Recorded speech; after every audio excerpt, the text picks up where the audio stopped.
Hey guys, happy Monday. I just lost all my papers. It's windy here in Texas. I'm sitting outside to get good reception and gonna wait for some people to show up. And I have all my notes here. Hey guys, sorry I'm a little shaky.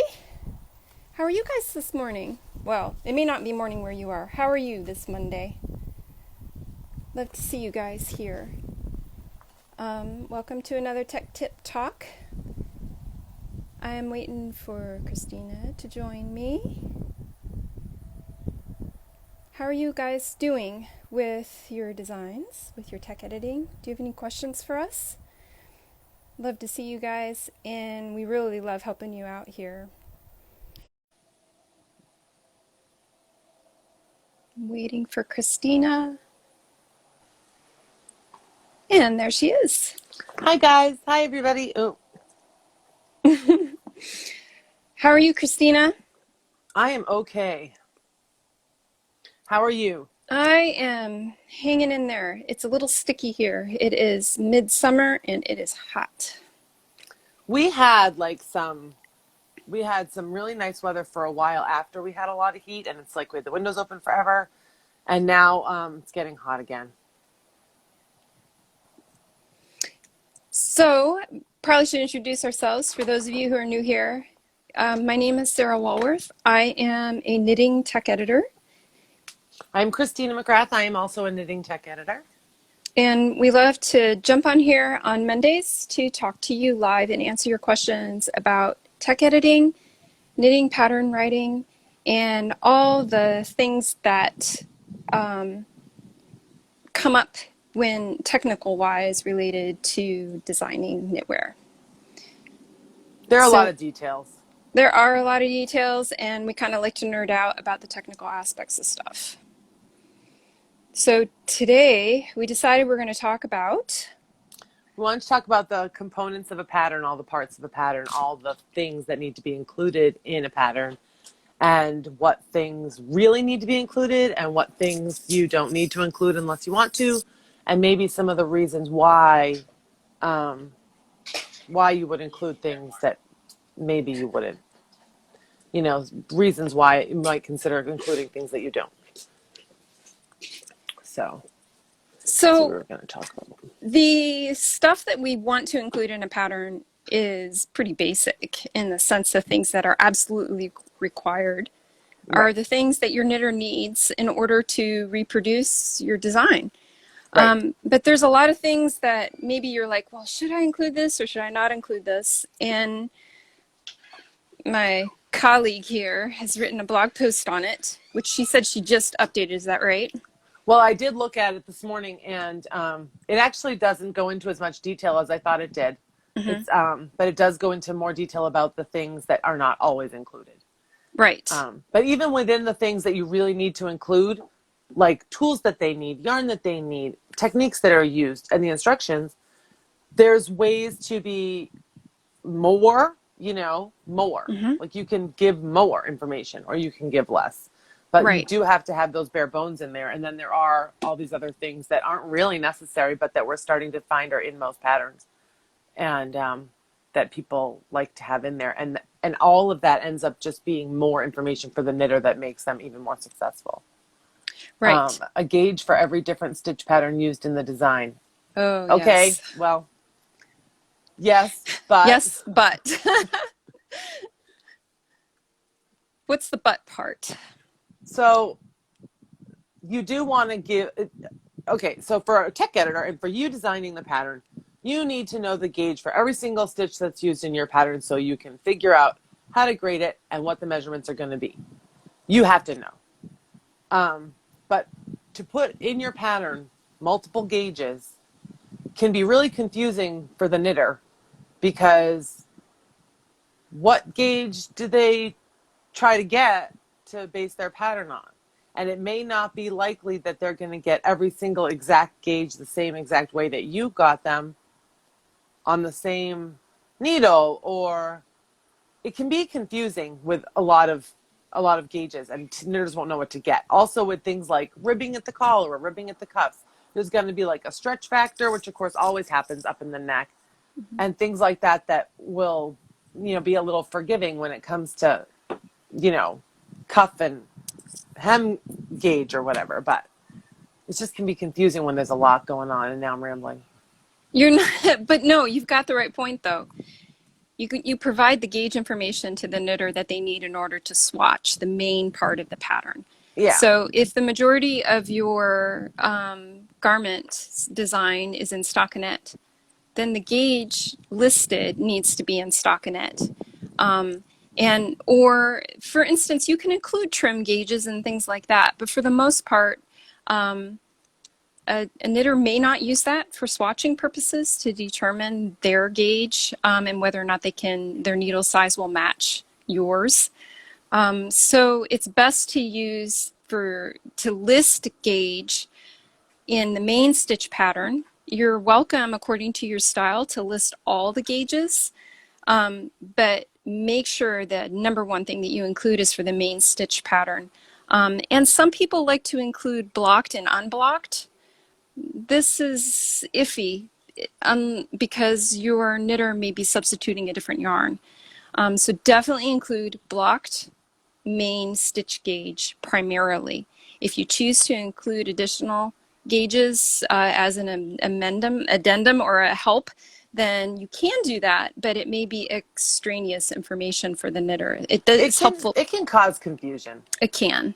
So she says, this is something that is helpful to me as a tech editor. It Absolutely. totally is. I mean, yes. As a tech editor and designer, you do have to know all the what gauges. Are all your gauges. Have to know, or it's not going to be right. Right. But it can really cause confusion for the knitter. They need to know the gauge that they need to get to make the thing. Yeah. And honestly, the unblocked gauge, a lot of people do offer both unblocked and blocked. And I don't know. I'm not a unblocked camp person, my personal, because blocked is everything. What's the point? Why do you need that? You right. know what I mean? If you're going to swatch something, the blocked and the unblocked, okay, say you get the same blocked gauge as the pattern. It doesn't necessarily mean that your unblocked gauge is going to be the same as the pattern. That's right. So, especially if you did yarn substitution of any kind. Yeah, I feel like that's just one more way to add confusion. Right. Have either of you seen a gauge listed with steam blocking? Oh, like specifically, like only block this way? Mm-mm. Do you mean that, Victoria?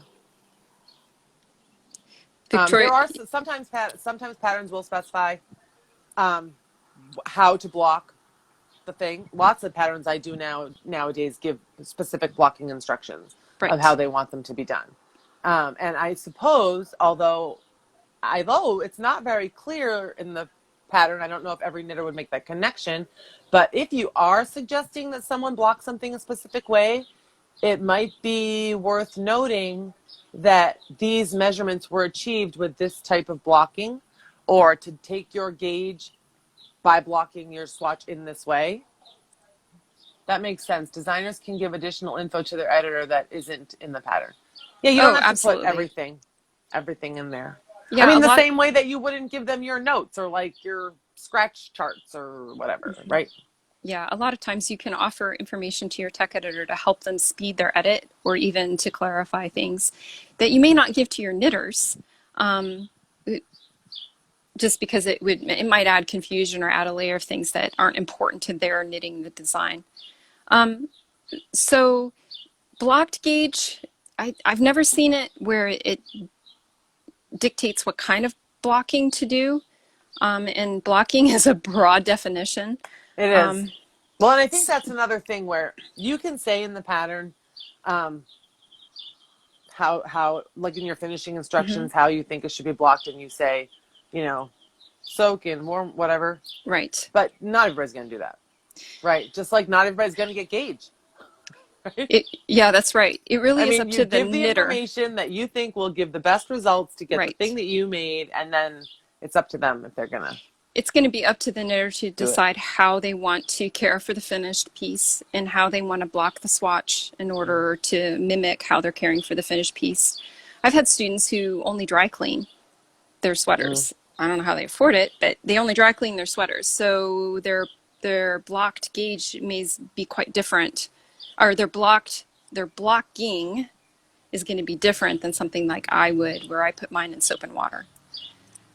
So I would say you say how you made the design. In other words, you give instructions for how, if you were giving, sitting with someone and telling them how to complete your design, you can give them the instructions that they need.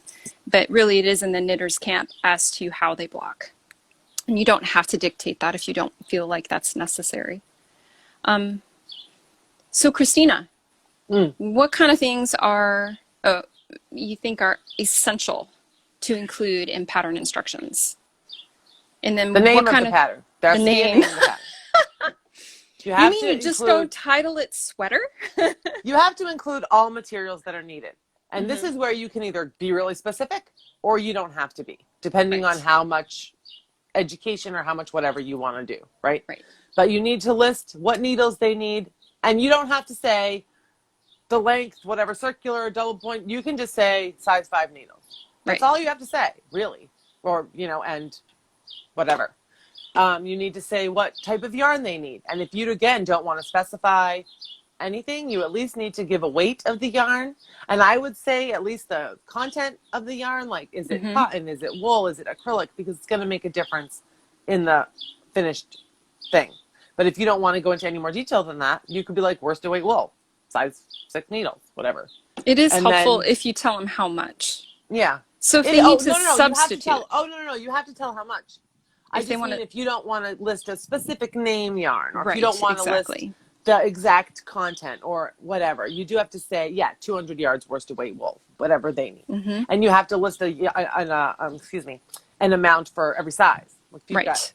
all these sizes, you need to list an amount for every size. And to be off topic a little bit, you need to make sure that your yardages and meterages that you give for yarn amounts are correct. Right, for all the sizes, right? Not just the sample size.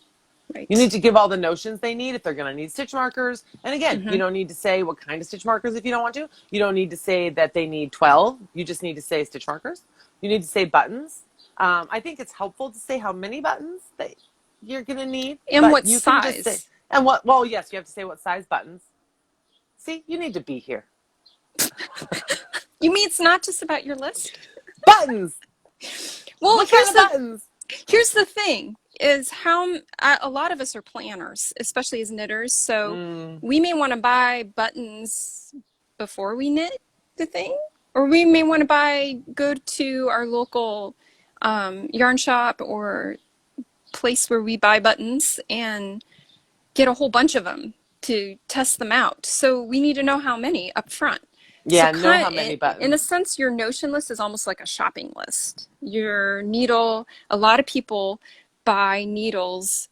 Your knitters may buy needles specifically for that project. So this kind of upfront information in the introduction is really key because then they, especially if it's all on one page, they can print that out or open it up in their phone and take that while they shop online or at their local yarn store for the things that they need for that project. So make sure that it's complete and that Yeah, so the everything that bare you bones, mention in the yeah. product or in the design is in that list. And that's where I think it is helpful. It's helpful to say what type of needle that you're Mm-hmm. going to need. Right. But like, that's not, you don't have to, Right. you know, they're going to know there Like you mean some, lengths? yeah, like Like if you don't want to cable say, lengths? if someone's knitting a sock, they're going to know they can't do it or whatever, however it's written. Like you'll know from how the pattern's written what kind of needles you need. But Mm-hmm. like Sarah's saying, without having to read the whole pattern, if you say in the needles needed what exact type of needles you need, then they don't have to go through the pattern to figure out what version of a size 5 something they need. Right. It's always the more information you give, the more helpful it's going to be. Especially if your project is modular or requires more than one set of needles, you need to make that up front. Like you need two sets of size 5 24-inch cable needles for a particular, like say you're doing a certain kind of join or they need that many. It can be a bummer if they didn't know that and then they get into that part of the project, and then they got to stop their project to go get the additional supplies. So, And yeah, and that's why I think it is helpful to add like these mhm. extra information about the basic things, because you really don't Yes. need to do that, but the more information you give about each of these notions and needles and yarn is Hmm. very helpful. It's helpful information that they Right. don't have to figure out on their own. So that just sort of depends on what kind of pattern you like to write, what kind of Hmm. instructions you like to give. You have to include your gauge, which we talked about that, right, already. Hmm. You have to give the gauge that the knitter needs to get to make the thing. And that's pretty And simple. you need to make sure it's right. Oh man, gauge. Gauge is everything in knitting. This one I think is totally essential. I know people maybe won't agree with me, but you need to give sizing information and the finished measurements of the thing. Hmm. And it shouldn't be a range. Yeah. It should be like a specific number. It shouldn't, sizing could be like it fits a certain range of body sizes, but the finished measurement should be a specific No, no, no. number. The finished measurements are what they are, and they're specific, exact Yeah, numbers. so that the knitter You can know. make the decision if they want to knit a different size because they prefer a different amount of ease or a Yeah. different So shape. you need to list what the sizes are, as in what body sizes Hmm. the items are for, and what ease you intend. You know, and Hmm. maybe even lots of patterns lately, and I like this a lot. They'll give instructions on how to choose your size.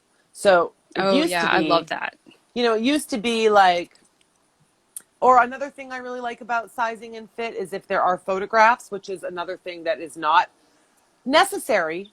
Okay, you don't need to have a picture, but it's awesome if you do, and knitters Yes. love pictures.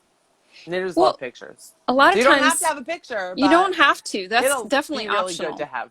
Yeah, it's optional, but it's so good to have, and especially to have pictures, a couple, at least Hmm. the different ways of different angles, different ways of seeing things, different things that you might highlight that are specific or special about the item.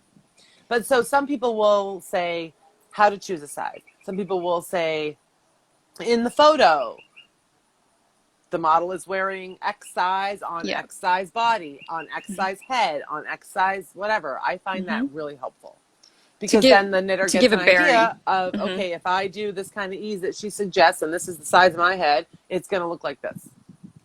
You know? And the thing about it is, patterns have changed a lot in the last 20 years. We include a lot more information Mm. because patterns are generally delivered in a digital form. So we're not so limited with space if like previous years when it would have been in a book or in a magazine, or even in like a paper form. So you might consider, as far as pictures go, maybe one or two pages at the end would be more descriptive pictures, close-ups of certain parts or the special parts that might be tricky for the knitter that they can use as a roadmap if they want it. If they need it, if they need a visual clue of how things are supposed to look as to see if they're on track. You don't have to include them, but definitely it adds value to your pattern. Mm. Yes, it totally. Pictures are everything, right? I mean, we know Hmm. pictures are everything. But yeah, give sizing information and give the finished measurements. They're not the same thing. And let us know what you guys think about all this information we're giving you. What kind of things do you find you need, you really like to give your knitters? And what kind of things do you have questions about? Like, should I be including this or not? So the next thing I think is detailed instructions are absolutely imperative. Your Mm. knitter needs to know everything that you are that they need in order to create your design.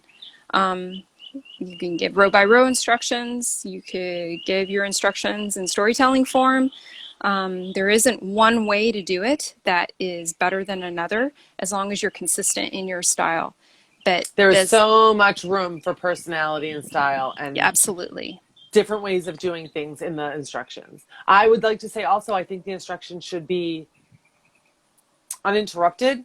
Yes. Like I wouldn't put the instructions and then in the middle of them where it doesn't happen in that part of the instructions, have your chart or Mm-hmm. have the schematic or have a picture. Like keep the instructions together. If you have charts and schematics, those should be included.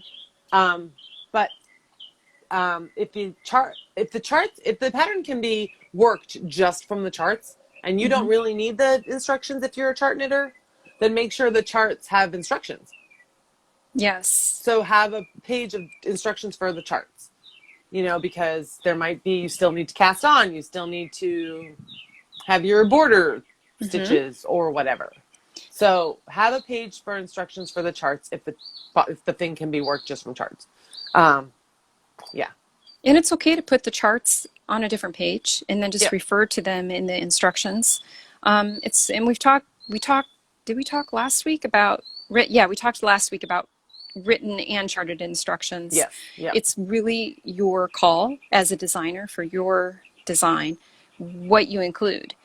Just make sure that everything is there and it's in a flow that's sequential in the way that it's worked. Don't make the knitter go back and forth, flip pages, like, oh, work section 1 and then work section 3 over on page 5. Make sure that the knitter can just sit there and work straight through the pattern sequentially. I think that's important as far as instructions are concerned. Flow. Flow is really important, so that they don't end up, if you have them jumping places in different parts of the pattern, they may accidentally skip a section and then get frustrated. So think about the usability of your pattern in that form. The other thing I wanted to mention as far as instructions while we're here is accessibility. If you have, I don't know how to put this in a way that doesn't come across incorrectly. Consider accessibility for your patterns. So there is a lot of resources online there is a low accessibility or a low vision group on Ravelry. If you can't access Ravelry right now because of their accessibility issues, I would definitely reach out to some in the community who focus on accessible patterns. So what this means is your instructions may not need to be broken up into columns. They may need to be in paragraph form. There are other things that you can do as far as fonts and types and making things not images but actual text in your digital document. So put it in the back of your mind as part of your growth as a designer to look into making your patterns accessible, even if you would have a separate download file for low vision or for other accessibility issues. So it's just something I'm throwing out there, that this should be part of your growth and your learning, is to achieve this in your brand if it's important to you, which I think it should be. We're opinionated tech editors. I think it's definitely something to keep on the front burner. The next thing you have is notes on your list. Is that what you have? Notes. And notes I don't have as a necessary. Notes are optional. No, notes are optional. And notes, the one thing I would say about notes is be sure that they are in front of before when the knitter needs the note. Mm-hmm. Don't write Right, your whole after. body of instructions or this section and at the end say, when working this section, XYZ. That goes ahead of that. Right. The same way, like, this came up in a proof I did this morning, but the cast on. So cast on 24 stitches with X yarn and this cast on. I know it sounds stupid because who wouldn't finish the sentence, but I'm telling you, someone's going to cast on those 24 stitches with some other cast on, and some other thing, not what you said. Mm-hmm. With X needles and X yarn using X cast on 24 stitches. Mm-hmm. Please. So in other words, give the knitter everything up front. Yes, give them the information they need with notes, with instructions, with everything before they get to the part where they have to do it. So Because If you don't, it's going to be done, and they won't have done the thing. And then they'll be Right. like, I didn't see Oh, that I didn't note. see that. Yeah. So Yeah. some designers actually in their pattern layout underneath the header, the section header. So like let's say it's brim. They'll have a part where it says notes under each section just to kind of give the knitter the important information up front before working the instructions. So that's another way that you can think about formatting your pattern. And not everything, like there's not notes for everything. You Right. don't need a note for everything. But there are some things that are trickier, specific, or some way that you Mm-hmm. found can be helpful to know, something that your testers found or you found that was helpful Mm-hmm. to know for this particular part or whatever.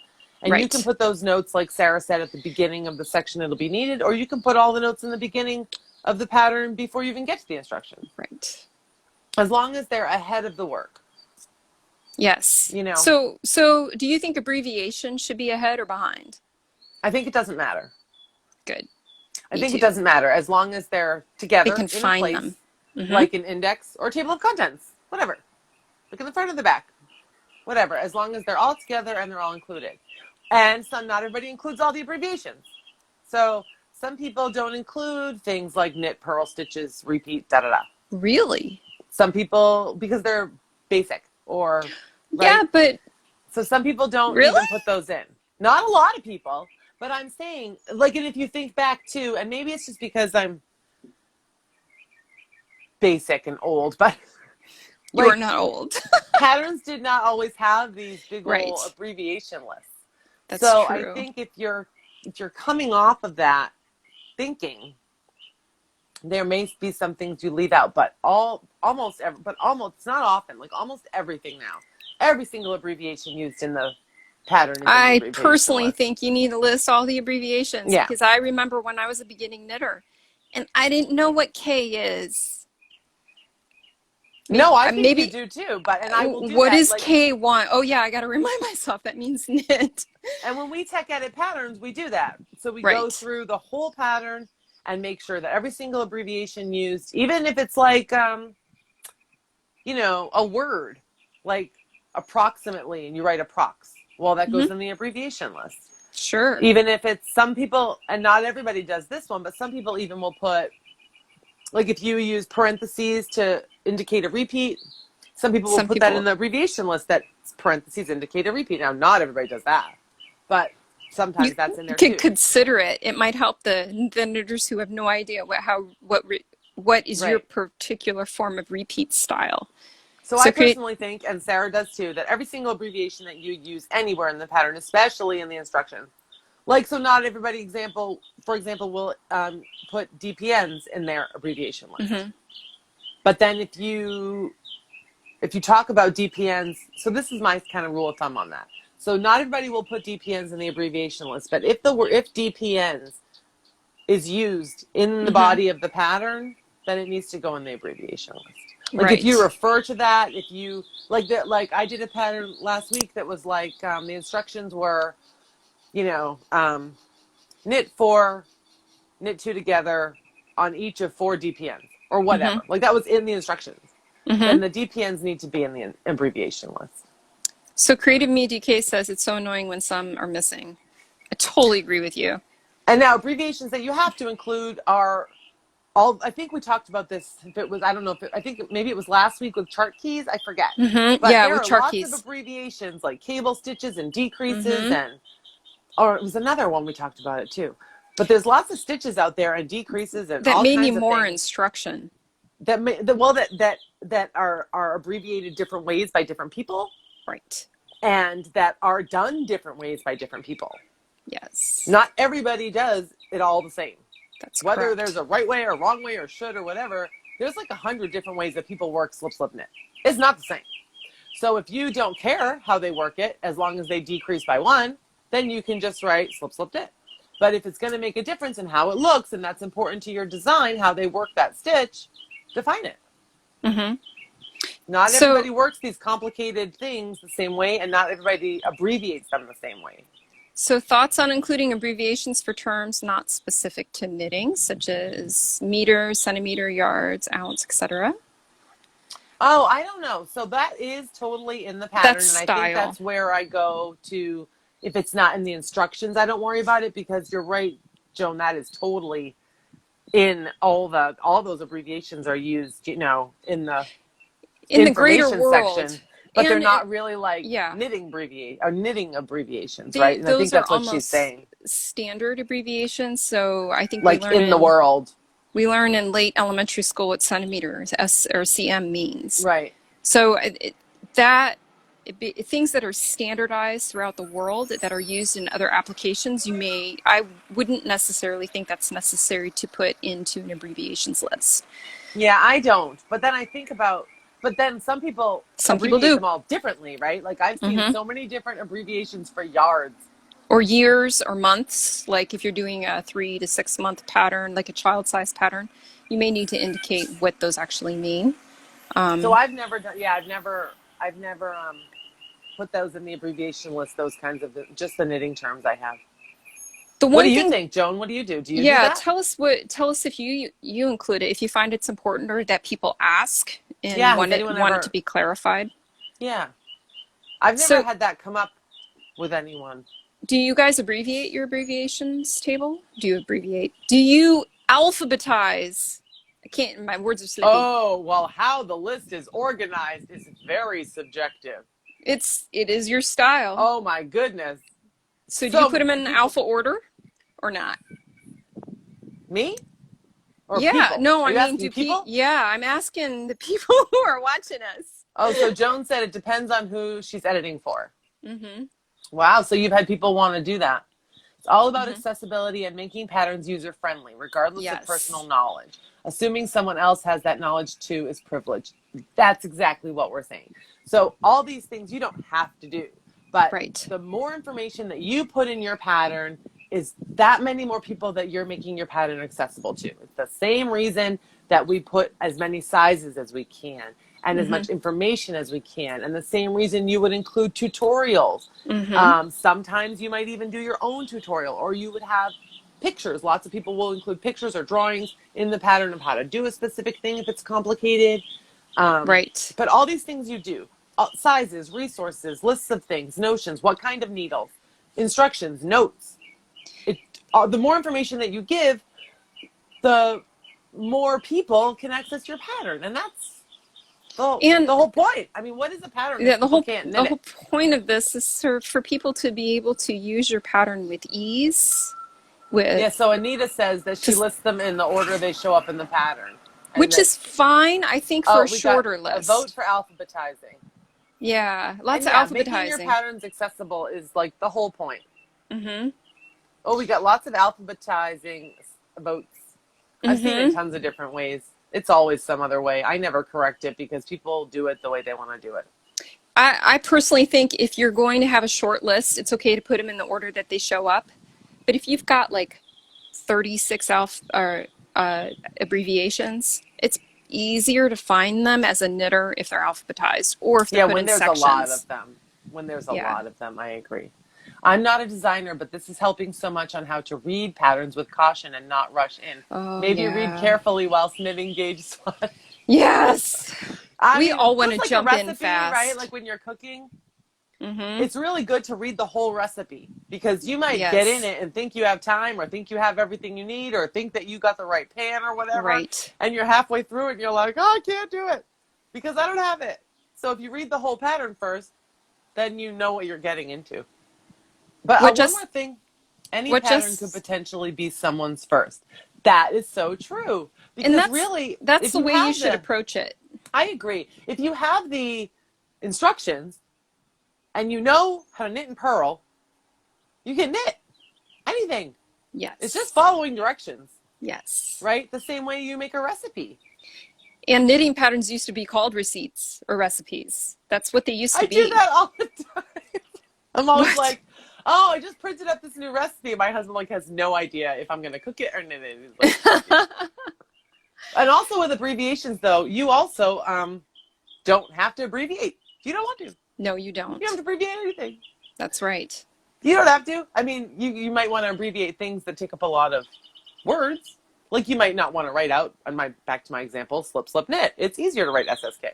But if you want to write out knit, purl, repeat, like Yes. everything, you don't have Feel to free. abbreviate. It's your You don't pattern. have to abbreviate stitches. Mm-hmm. You can, you don't have to. I want to come back to what Just Make said. Any pattern could potentially be someone's first. This is where it's very helpful if you use testers to get this kind of feedback. Ask your testers, what part of the pattern was not clear? What could I have written to make it more accessible, to make it easier to understand and to work from? And it's helpful if you are using a pattern that can be used by first-time or beginner knitters, that you curate some testers who are beginner knitters, because they will see things you and I would never see because we're a more Right. advanced knitter. Right. So the other thing you mentioned is your contact information. I think this is important. You need to let the knitters know how to get a hold of you if they have a problem. There's any number of ways that you can provide a way for people to contact Get you pattern support. or get pattern support. But as part of your design business, it's very important that you set up a way for knitters to have customer support with you. Hopefully you won't have a lot if you use a tech editor. It's also a good place to put any place that you want them to share your pattern, or if you have a Ravelry, any other way to reach you, or any other place they can share share what they made, share their pattern if you want them to, or invite them to do that. It's a place you can talk a little bit about yourself if you want to. Not everybody likes to do that, but you can, and that's a good place to do it when you put your contact info. What Jess Makes said something about what we were talking about. I have found sometimes in testing that designers don't enjoy that feedback. I want to talk about this. Designers may not like it because they take it as a form of criticism rather than as a way to improve. So that doesn't say anything about the tester. That says something about the attitude of the designer. It's uncomfortable to get feedback. It is. It's really uncomfortable, and we as editors totally understand that. It's uncomfortable to get your edits back from your tech editor. Dude, this job is so hard. It hurts because nobody's perfect. We all can improve. Even if you receive feedback from a tester or from your tech editor about something that, hey, this just doesn't work, or this is a problem after you've spent gobs of hours trying it's to your make baby. it work. This design is your baby, and someone's like put 2,000 markups on it, and circles and lines and highlights, and your testers are like, man, oh, well, I didn't understand I gotta work this. that section again. Yeah, I mean, it's overwhelming, but Yes. I think it's necessary, though, feedback. It's necessary. If your goal is to make a pattern that knitters will have success with. When you publish a pattern, do you want to have that feedback after you've published the pattern? Right. I don't. I want to have that kind of feedback before, so I can problem solve before people have purchased my product. Because this affects my reputation as a designer. This will affect my future pattern releases. So yes, it's super uncomfortable to receive negative feedback or even critical feedback, but it depends on how you take it. Do I take this as a personal attack against me, or do I take this with a huge grain of salt and start problem solving? How can I make this better? How can I take what they say, and is it something I need to listen to? Is it something I don't need to listen to? So, well, and because tech editing and testing are really tools, right? They're tools to make it better. That you can use to your advantage to make your pattern the best it can be for your knitter. And that's good. That's only going to be good. It's only good in the long run. And you don't have to incorporate all the feedback. Just like lots of edits I send out, they don't correct everything I know. No, we call it steading. If the designer goes, nope, I'm doing what I want. What do we call it? Stet. S-T-E-T. They stet it. They say, nope, it stays as it is. Yeah, not everybody likes the suggestions that we make, and not everybody's going to like the tester feedback they get. But that's, like Sarah said originally, that's on them. I don't think that feedback shouldn't be given because they're employing you as a tester or a tech editor to help them with those things. That's what you're supposed to be doing, is giving feedback like that. So what Just Make says, pride to the side in the service of the bigger picture, a comprehensible and beautiful pattern? Do you only get designs when they are done and ready to publish, or part way if one runs into problems? And yes, I agree what Jess makes, what she said. You really Mm-hmm. do need to set your pride aside and think about what it is you're actually creating, what you're What's doing. your goal? Yeah, like why are you doing it if you don't want it to be accessible to knitters and to be Or easily knit from? or to be awesome and to be Yeah. great out of the box without having to publish errata afterwards. Oof. Yeah, it's Which always uncomfortable. happens. I mean, that happens all the time. So a lot So we if really you need know to that's going to happen anyway, yes. then definitely the things you know about ahead of time Mm-hmm. make as good as you can, you know? So to answer Creative Me DK's question, I get patterns usually that are through the design process, not necessarily in layout, but ready for testing. And the designer will send it to me to iron out any technical details before it gets into the tester's hands. That's generally what comes across my desk.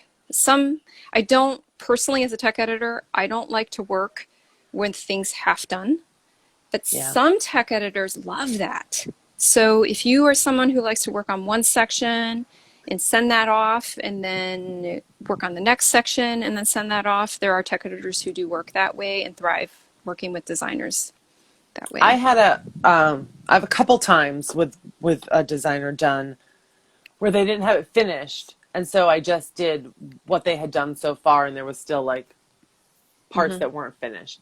And it's not my favorite, I think, because for Yeah, me, I feel like everything's happening at the same time in a pattern. Everything's right, related. Everything has to do with everything else. And also, I don't want to, I think it needs to, I prefer to do the whole thing. right, And also so that it's all fresh in my mind at the same time. So I know exactly what's going on over here. So I know what has to go on over here. But I right. have gotten things part way done, but not very often. Like I could name on one hand number of times. I think you have one more thing on your list, Christina. What's our time looking like? I want to make sure we don't go over. Oh, it's 1:45, Sarah. Quarter of. So let's wrap this up. Do you guys have any questions for us about this topic of what to include in your pattern? In other words, what sections or items that will help the knitter better? The last thing is the copyright statement. And about Copyright. that, I would just say absolutely 100% make sure it's on the pattern. Yes. And also check the date. Mm-hmm. It should match the year that it's My published. daughter is like out there. Stop. I left my dog inside, so there's no toddler bothering me here. Yeah, make sure Yeah. the date is right. So many times, like you'll get a pattern in the Yes. beginning of a new year and it's wrong. So check the date. And And you might that's want to something. include a version too, a version number if you make a lot of changes to your pattern because of Mhm. maybe you wanted to improve it after publication, maybe you added some new things to it or you corrected Or an if you did error. have problems found after, Mm-hmm. if you did have problems found after it was released, you might want you want to record that and know which version it is that your knitter is getting. And an easy way to Yeah. check that is they can look at the bottom of the page and see version 2, and you would know for yourself. Yes. And you would And I know. think the only thing we didn't really talk about is where in the body of the pattern to include all of these things. And I think we did a little though. I mean, everything you need to know ahead of time put up front. You The could. instructions should be all together. Charts should be together Chart should be unless it's together, and crucial unless that they be in the middle of the instructions. right. And maybe even have their own instructions if that's necessary. And the copyright info and contact info and all that kind of stuff and the abbreviations can go wherever they fit, you know, Mm-hmm. wherever you want them. But I would not put them, just don't put anything in the middle of the instructions. It does help the knitter to have all the instructions in one chunk. And that flows. It flows. That it's Now, of not. course, these are all our opinions, having seen a whole lot of patterns, hundreds of them. This is what we think works and works well for knitters. You can totally discard our advice. You can do whatever you want because it's your pattern and your style. Just take into consideration that you do get some feedback from actual knitters before proceeding to publish your pattern, just to make sure that things are working the way that they should, and the knitters can make your design. So, Well, and Christina, I think that's really important. Like you don't have to do yeah, anything that you don't no, you agree with don't. or like or want to do. It's, you're the author, the creator, and it's Mm-hmm. what you want. But what, like, I think you do need to think about what your goal is with it. What are you trying to Yes. communicate? What do you want your thing to be? Mm-hmm. And so there may be ways that you want to be accessible, but that don't fit in with having a lot of information in your pattern. So how can you make Right. that work in a different way? It Exactly. doesn't, not including lots of things, or not doing it all the ways that we or your tech editor might suggest or your testers do, doesn't mean you don't have or that doesn't mean there might not be another way Mm-hmm. for you to do it that could work and still give you the goal you're after for Right. what you're doing. So, Christina, do you have this blog post up on your blog now? Yes, if you go to the link in my Instagram bio, you can click. It's the top Ooh. link. So if you guys want this as a written list that you can kind of check off as you're working through your pattern, go to christinamama.blogspot.com. No, it's Oh, on it's the link is on oh, Instagram, so you it's can just go to my profile and go click to it. her profile after we log off, and she has it on her link tree so that you can get in her profile. Just click on that link, and you'll be able to go find this information that we talked about today. So hopefully that's helpful to you guys. I hope it's Um, helpful. yeah, let us know if you guys have any questions this coming week. You can always shoot us a DM, ask us questions about things that you would like us to cover. We not sure what we're going to talk about next week. If you guys have some suggestions, we'd love to hear them. We talked about doing a recap of the 4Cs since that Oh, wasn't that's recorded. right. So when we first started doing these tech tip talks, I didn't have my technical stuff together, and I didn't record some of our first talks. And we'd like to recap some of the things that we covered in those sessions, just so that they're actually there for people to find later. So I think we will cover the 4 C's, which the letter C, the 4 C's that tech editors look for when we are editing patterns. So we'll touch those things next week. We'll see you next Monday Oh, at yes, this. please. Amy Oh, says yes, awesome, please. Amy. And we I'm may do glad a you're recap here. on Gauge also. We may Oh, yeah. do a I recap on don't, Gauge. that's a lot to talk about again. We might make a separate session for that Oh, I one. didn't mean at the same time. Oh, No, good. like a separate recap. My lips are Like tired from like a talking about separate one, a everything. redo. Separate. Not at the same time. Hey, Trudy, it was good to have you here. Thanks for joining us. Um, we'll see you guys at this new time. We're going to meet at 11 Central, 12 Eastern, which is noon. It's just a better time for us, generally speaking. We'll see you next Monday. I hope you guys have a great, safe, healthy, productive week. Thanks, you guys. See you soon. Bye. Bye bye.